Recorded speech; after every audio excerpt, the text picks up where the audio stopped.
President Trump said Wednesday that Mexico is indirectly paying for a border wall. It's been a key issue for the administration in 2018, and earlier this year we spoke with Father James Martin. He is a Jesuit priest and editor-at-large of America magazine and has written extensively about the state of immigration in our country. My colleague Elaine Quijano checked back in with him this week. Their conversation began with the death of 7-year-old Jacqueline Caal in Border Patrol custody. The U.S. Department of Homeland Security Secretary Kirstjen Nielsen said in an interview last week that Jacqueline Caal's heart-wrenching death is a, quote, very sad example of the dangers of this journey across the border. You also had the senior advisor, Stephen Miller, saying that the girl's death was the fault of smugglers. I wonder what you think. Is there someone to blame for what happened?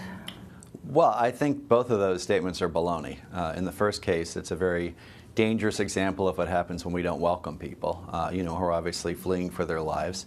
And in the second case, it betrays a complete lack of understanding of why people become migrants and refugees. I worked with refugees myself in East Africa for 2 years, and people simply do not leave their homes, unless they have to, unless they're really desperate to do it.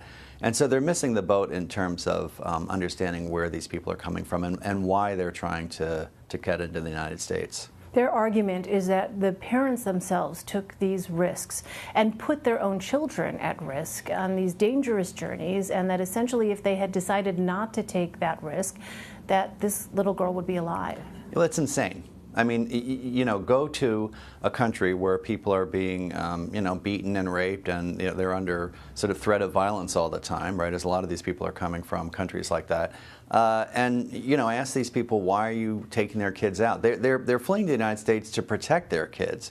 So it's really, I think it's really kind of hateful, actually, to blame the parents who are really, they're trying to save their kids and they're trying to help their kids. That's why they're doing what they're doing. You've written about the parable of the Good Samaritan and what's been happening with these migrants as having some parallels in your mind. Can you talk about that? Sure. The whole Old and New Testaments talk about welcoming the stranger. That is a consistent theme. And one place where Jesus talks about it is in the parable of the Good Samaritan. And there's a guy going down, it's called the road to Jericho, which is still a pretty dangerous road in Israel outside of Jerusalem.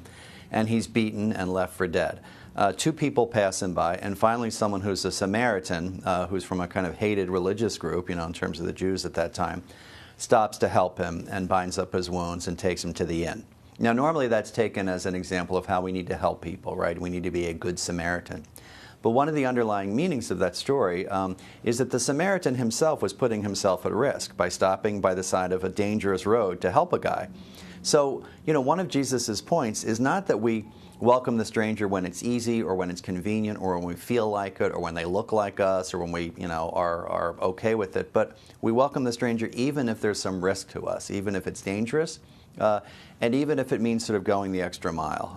Do you think that faith leaders in general have been doing enough to tell their church members, their congregations, about what exactly is happening at the border regarding the migrant crisis? Well, it depends on which faith leaders. I mean, I think the Catholic Church has actually done a good job because, traditionally we've had a lot of places down on the border. We work with a lot of Mexican Americans, so I think we have a good feel for that. I'm not sure about other denominations because I know that there's a lot of Christians that still seem to hate migrants and refugees, and again say, well, it's the law. As if that's the end of the discussion. Is the law just? Does it make sense to follow law that is unjust? I mean, is this what God wants? And so, I don't think we're doing a good enough job in all the denominations. And I think one of the things we need to do is really tell their stories.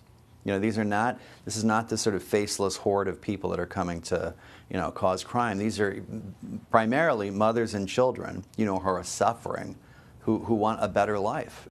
And another thing that's brought up is, especially after what we've seen this year with the abuse crisis in the Catholic Church, that the Church doesn't have the moral authority that perhaps it might have had in years past because of what's happened, that it's got a diminished voice now. I mean, what is your response to that? When you hear people say, well, who is the Catholic Church to speak out? Why do they have the moral authority to speak out on this issue, considering what we've seen with the abuse crisis? I think that's legitimate criticism, but by the same token, it doesn't make it it any less false. I mean, if I say 1 + 1 = 2, I mean, it's still correct, even though I'm a Catholic priest and the Catholic Church has had all these problems with sex abuse. It's still a moral issue. And if you don't believe the Catholic Church, open the Bible. I mean, it's pretty straightforward. Look at what Jesus says. In Matthew 25, the litmus test for getting into heaven, according to Jesus, is how you treated people who were ill-clad, who were hungry, who were sick, who were strangers. And he says, that's it. You either treat them well and you get into heaven, or you reject them and you don't get into heaven. So if you don't believe the Catholic Church, believe Jesus. All right. Father Jim Martin, thank you. My pleasure.